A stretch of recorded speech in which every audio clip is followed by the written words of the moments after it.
to people out there who are just like you, who dress like you, who have the same style, the same taste, you know, and you're finding that there are people on the other side of the world or people who don't look like you who are into the same things. And Of so, yeah, course. in a way, even though, you know, in a way, social media has distanced people It's a cultural emergence, yeah, isn't it? absolutely. Yeah. Yeah. At the same time, it's done exactly the opposite in a way that was never possible before. Of course. Yeah. With history and how history was told, Mhm. we've now come almost full circle. Right. And there are no lines anymore. Mhm. It's just like blending all cultures and Mhm. all facets of how we move creatively. And there's no boundaries. Yeah. It's just like And there's no free for all. There's no blinders. No, there's no blinders. It Yeah. is what it is. Everything's trending. Mhm. And that's interesting. But then how do you separate that if you have so many interesting and you know, there's artists out there like yourself who are very intricate, you know, you know, almost telling your own story. And then somebody could take that Yeah. and then move it somewhere else Yeah. where, you know, it's what happens then. Does that change your feeling about it? For example, if you put out a piece of artwork and someone decided to contact you and say, look, I really love the work, and I want to use it in my music video. Now, the actual original idea or the actual thing, the seed that was planted came from you. Yeah. And that's something quite personal. How would you feel if someone took something away from you to use on a music video that you felt like, oh? Well, I think that there's I think that's something I can't answer this for anybody else because that affects people differently. Right? I think it also depends on where you are in your art career. I think it also depends on if you know how to utilize that as an amazing opportunity, and because that is an amazing opportunity. Yes, it is. Yes. I've been in music videos. Yes. I've been I've had people do photo shoots in front of my work and things like that. Especially when you're doing like public art, my intention is to give it to the world. So if somebody says they want to take it, yeah, take it. I mean, but that's the other thing that's really cool about graffiti art. Like when you're talking about like raw, authentic, like the original street artist culture, like the guerrilla style, you know, it's all temporary because it was all territorial. So when you put up a burner, do you know what a burner is? No, can you explain? So, all right. So a burner is like a big wall, right? And then a tag is just like the little quick things. And so if you put up like one of the big ones like that, right? If somebody's better than you, they're going to paint over it. But it's a competition, right? You come back again. And so if you bring that into a more modern setting, there's a place where I learned a lot from. Shout out to Lookout Supply in Columbus, Ohio. There you go. They have free walls. So that means that they're actually encouraging people to come out and practice. This is a place where you can come and spray paint. Well, and you're welcome to do so, but there's like a hierarchy and there's a culture, right? So there are walls where they have the master graffiti artist paint. And if you're not invited to paint on those walls, you don't paint on those walls. But when it comes to the free walls, they get painted over and over and over and over and over again, right? But the thing is, you don't paint over top of someone's if you're not better than them.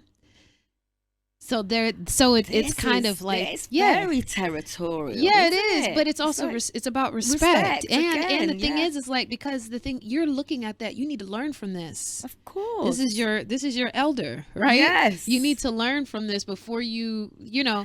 There's like that. I don't think people realize that there's even like a creed. Honor, well, like, now we're learning. Artists, we're learning. We're certainly learning about it here in Dubai. So this is obviously big shout out again to FDZ because I am saying this. If there's anyone who is interested in speaking to Felicia about their art and wants to kind of have, you know, a conversation. just feel free to hit her up on Instagram, and I'm sure she'll tell you. Oh yeah, it's at FDZ Graffiti, and graffiti spelled with 2 F's and 1 T. All right. Okay. Now, I think you've covered the next question, because it kind of goes in a little bit about your art form and how do you express yourself. Yeah. So I'm so glad that you've chosen the topic of mixing music and Yeah. vision, because the type of work that I do when I'm just doing like no subject, just freestyle, I've coined it as visual periodicity, the music you can see. Right. So I'll say it again. Visual Please. periodicity, the music you can see. The music So what it is that it's all of the elements of graffiti art. It's all of the like, what do you call what's a fancy word for side? The crudité, the little nitbits on the outside, right? It's Okay. not the words, it's not the character, it's abstract. Right. It's okay. abstract. And so I'm intentionally progressing graffiti to be into this sort of like post graffiti. This is literally what I call it, is post graffiti visual periodicity. So it's like pushing it into what is like the next level. As we know that graffiti art is, it is very much so the art of this era. Of course it is. It is like, it's the future, right? isn't it? Yeah. 500 years from now, they're going to be looking Of back at the course. 2020s, and they're going to be talking about what was written on the walls. Absolutely. Right. So with my artwork, it is, I use a lot of primary colors, shapes and sizes, shapes and lines and things, you know, to really portray graffiti in a very raw, elementary type of form. So you look at it, you recognize that it's graffiti, but you don't know why. Right. And so it forces you to kind of to ponder on that. Right. And that's what good art does, is it inspires you to interact with it. Do you know, for someone like me, I'm not dismissing the fact that I am not an artist.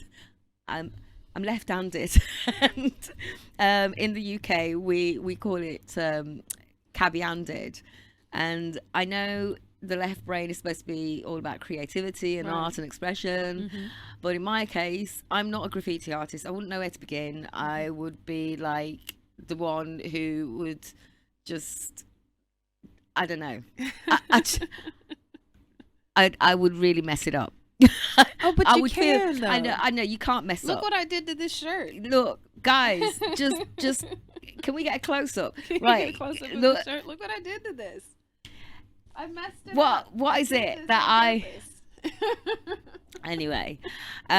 So that's why I'm really kind of, you know, interested in this whole visual music fusion, because as you mentioned, it is the future, and digital art is the way forward. Yeah. There are some places here in Dubai, and I will give a shout out to my colleague Balint, who is the founder of Canvas. Canvas is a digital art exhibition based in Al Quoz, so I'm just having to shout him out because he was the one who supported my showcase with my young singers. That was so impressive. That was And amazing. I know, right? So I wanted to, that's probably one of the reasons why I wanted to bring you in, to kind of maybe get a collaboration. Oh my going. God, I would love that. Thank Well, you. you know, absolutely. Yeah. That's why we're here. And like I say, the future is AI. The future is digital. The future is technology. Yeah. And now we're having to express ourselves through a device. The art form of using the physical body, do you think that's disappearing now, or is it all about how we use expression through a phone or a computer? So there was an interview I did, and there was a question. It was very, very similar to what you asked, but it was more attuned to our responsibility as visual artists. Right. When it now that we're up against AI and things like that, how do you sustain just organic forms of art, right? It's our responsibility to do something original. I think it's our responsibility to still exercise things like illustration, right? There's a lot of tools out there that can be used that can actually weaken your skill set if you never take the time to draw, for example. If you only use a projector when you're doing things, it's going to actually weaken your skill set in the long run. And so it's our responsibility, if you're a professional artist or an aspiring artist or somebody that just wants to perpetuate a culture, is like we have to continue creating.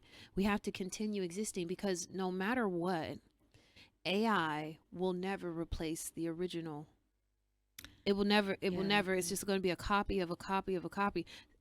Side note, sometimes when I'm bored, you know how they have the AI generators, right? Where you can like generate generate an image or Yeah. generate a sound or generate something. So I've kind of got a twisted sense of humor, right? So if you ask it confusing questions, or if you ask it to generate the same thing twice, there's weird things that start happening, like hands start getting extra fingers, or instruments don't make sense. Yes. Like there's this people end up inside pianos, or like It's there's just, like these, because it's not human. it's not human, And it doesn't understand It doesn't what under- the human form Right, is. So right. this is why, again, like, we cannot disconnect from who we are. Right. It's impossible to do so. Yeah. We're uniquely made. Every single part of us is unique down to the very hair on our head. Yeah. You know, yeah, the hairs on our heads. There's a lot. There's a lot of There's a them. lot of there's a lot going on. Yeah. But that's why it's really important in this time to continue to encourage Right. using dexterity, Yes. grabbing a pencil or a Yes. pen or a crayon and coloring in, and just, exercising the wrists Or the mind. and the mind. And I mean, because Connect the two. you can also use these tools. You can use AI. Use it. Like I Absolutely. think at the same time, I think it's a balance, right? You Right. can't ignore the fact that that exists. It's available. It's there, right? Yeah, but what if the plug's pulled down? There's none you of have this. to Then you- stay yeah. an originator. Yeah, Like you yeah. still and don't get lazy. Exactly. Yeah, because then you will be replaced. You are Right. replaceable if that's the case. Well, of course, Yeah. it is a fact. Mhm. Okay, I'm going to talk about street art. All right. Okay, and the sort of digital screens, which is obviously a follow-on from what we were just speaking about, touching Mhm. base with. So many artists in the 80s, the 90s used graffiti, as you know. Mhm. Now we have social media, which we've talked about, AI and NFTs. NFTs. Yeah. So how has technology changed the way artists collaborate with musicians? Okay. So let's see. In regards to NFTs, I was actually on a project in the U.S. where they were launching the first Black-owned NFT platform, Right. and so we went to Art Basel, which is this big art festival that happens in Miami Right. and Wynwood in Florida, in the States. And so we were down there for a lunch, and so a lot of the projects that we were doing on that particular platform, they were merging original music with original art. So when it comes to like the copyrights and things like that, it really does give you an opportunity. It kind of puts you in a spot where it's like, well, I have the visuals, but I want music, but I can't use this person's music because I didn't pay for it. And then you have people who are like, well, I have the music, but I don't have any visuals, so, and I can't use these And people's that's visuals. when it brings it together. Yeah, and it brings it together. So it really creates opportunities for you to do collaborations in different ways where, you know, back in the 90s, a collaboration was this singer with this rapper, right? And then they would externally find someone Yeah. to sit down, watch the video, create the artwork, Yeah, or yeah. actually bring an idea to it. So it was Yeah. quite discombobulated. Well, yeah, I think, know, and but- then, you know, like when you think about like rap videos in the 90s, there was so much sponsorship. Like this music video is brought to you by exactly this car or this liquor or this brand. endorsement central. Right. Yeah. So now we have the opportunity to do that on a micro scale where it's like this art is brought to you by this singer. Yeah. Right. And so you have a really authentic opportunity. So I think that that's sort of like a really cool way that we have opportunities to connect today. Definitely. And I will go over the fact that one of the reasons why I teamed up with Canvas was to allow our young people to kind of think of moving in this direction. Yeah. Because when you're looking at digital art, yes, it comes from an initial idea, but when it's actually projected onto the screen and then a voice kind of pushes the art into another direction, it becomes completely unique. Because the artist would have had the initial idea, but the vocal would take that. Now it's immersive. It's like totally immersive. You're just dipped in it. It's like a whole bowl, the whole room comes alive. It really is. Yeah. But that is definitely something that I'm sure we'll be checking out your yes. Now, this is my final question to you. The future of visual and music collaboration. What does it look like to you? I think you kind of tapped into that a little bit. Yeah, but I even think like beyond the NFTs and the immersion of things like that, it's like now, well, what's next is that we have like these really cool like the Oculus, and you have the Opus Oculus, the Oculus and the meta things and all those things. And so now we have, again, this is something that we have to take the responsibility, is to keep up with what is readily available. What are the newest tools that you could use? Right. You know, we could have an element where we take our whole interview into a virtual reality where we're sitting in the middle of a painting. You know, we could be. That's the really cool thing about what's next. Emmanuel, I hope you're getting this. Yeah. So this interview now, we're gonna be on a, I don't know, spaceship. Yeah, we could be. They could be. You could get paint up to here. Yeah. And we're just splashing in it. Be little rainbow fishes. We're being immersive. Dun-dun-dun. Look at us. I know. We're immersed. Can you see the flow?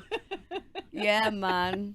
That's how we do. Yeah. But you know what? I have to say this. I am absolutely enamored by your energy and your vibe, and I'm loving the outfit. I'm loving yes. Thank you. It's happening. Thank you. It's happening. You're happening. Oh, girl.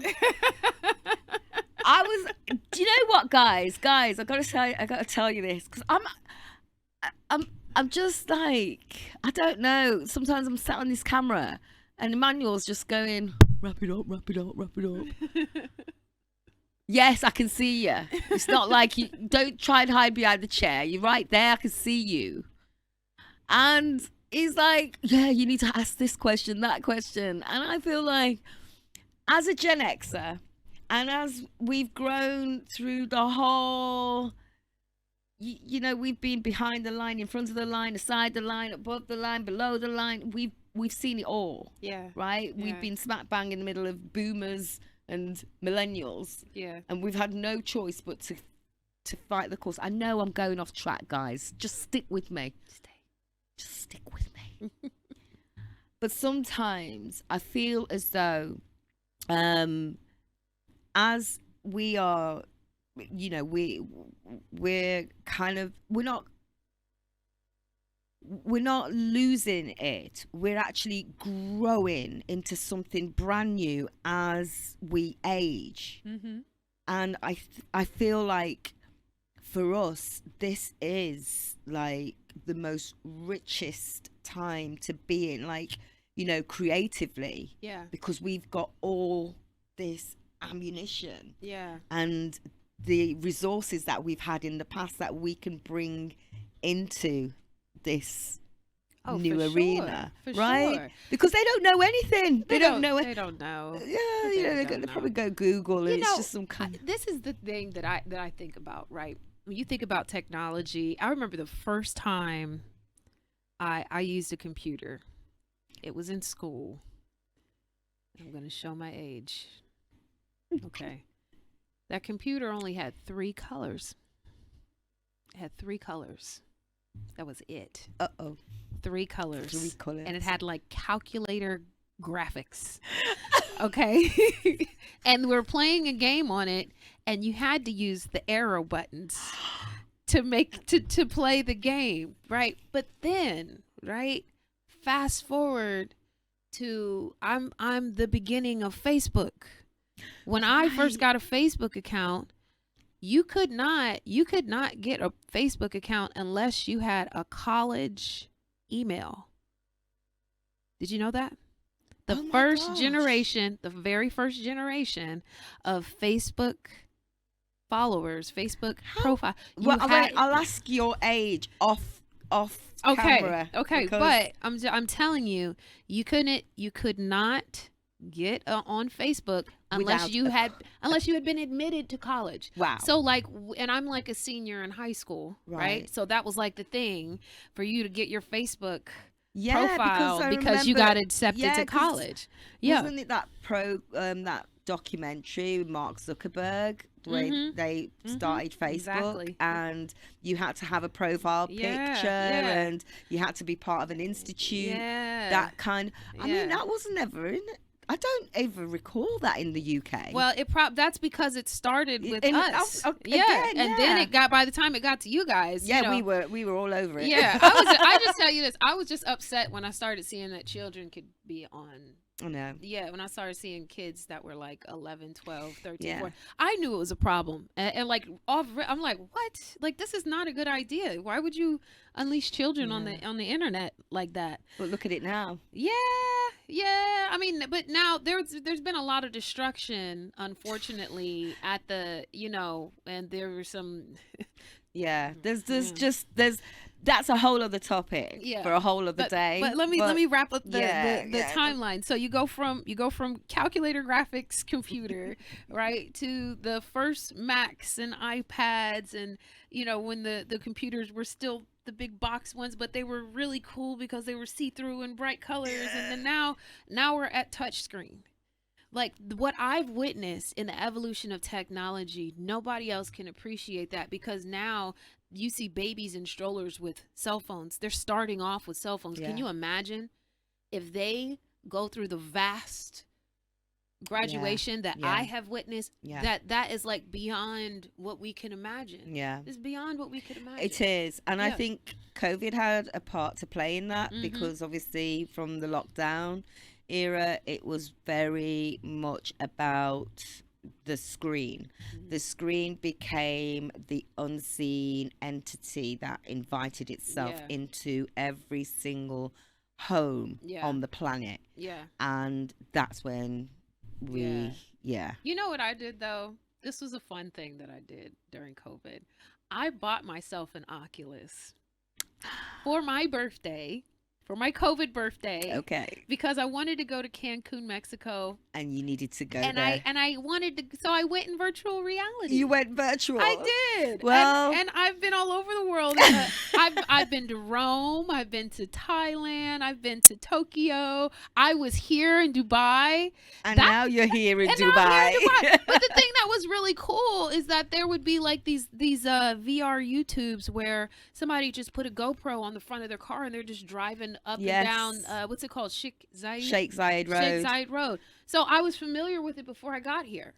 Well, you would be if you had an Oculus. Yeah. Well, my son had one of those. I couldn't get mine. I don't know about you guys. I'm talking to Manuel and co, but I. My son had this Oculus. We bought it him for his birthday, and for life, I could not get into it. It just freaked me out. You need to be introduced to it a certain way. No, Yeah. I Because couldn't. I think you'd like Cancun. You like the No, one where you I be just- sitting on a beach. Well, my son got me into these games, and then the next thing Aw. I'm trying to fight some. I'm punching the air. I'm like, what's going on? I'm fighting in a space where there's no one really there, and my son's like, Mom, like the bed, like, and I'm kicking things, and he's like, you're not supposed to do that, and I'm like, well, just take this thing off my face today. I just imagine you like Yeah, I was smash, just tearing up punching, your apartment. and then just kicking my husband stuff. was there. He's like, Julie, you're hitting me. And I'm like, well, get out of the way. I'm trying to fight these monsters. Well, maybe not. I was, It's just not for but me. you could sit on a beach. You don't have to fight people. I know, but Yeah. listen, my son introduced me to these games. I was like, you know what? This is coming off, and we're not getting involved in this situation today, tomorrow, never, ever. But I think you should give it another try, Julie. Not the fighting one. Just yeah, the fighting. There's nice Oh, ones. life. He's like, Mom. Yeah, it was hitting me on my head. And I was like, what's going on? I'm like- and then, because it's got sensors, hasn't it? You can Yeah. feel the punches. I'm like, what's going on? Anyway. Right, well, there you go. You had a bit of a laugh. So, thank you once again, Yeah. Felicia. I am absolutely buzzing to have you here. And please, guys, go and check out FDZ Graffiti on her Instagram. I'm sure she'll. I'll tell you guys again. Yeah, please. And I'm on all platforms. Yeah. Anywhere you put in FDZG, you'll probably find me. And again, Graffiti is spelled with 2 F's and 1 T. And you'll find me. I'm there. Instagram, TikTok, Twitter. Right. There's other stuff. There's just- there's so- WhatsApps and Telegrams. there's I'm so finding much that stuff there's coming more out. stuff over here. All right. Yeah. Okay. Yeah, that part. Anyway, right. Thank you. And that is it, guys. We have had yet another episode on the Gen Shift, and this is Gen X Unfiltered. And as you know, music and art will always be in love. It's something that we cannot run away from. And if you are a visual artist out there who is looking to collaborate with some musicians, bring the ideas, come and check us out. And you can get in touch if you go to TheVocalPod.org, go to the contact us page, send us a message, and we will definitely be there to provide you with some advice, guidance, the services galore that we have on the Vocal Pod. And yeah, this is it. Signing out from the Gen Shift. See ya. Mwah! Oh, you're welcome, darling. You're such a darling. Right, cut. Is it done? Because Go home. No, he Go keeps home. filming and he just keeps it rolling.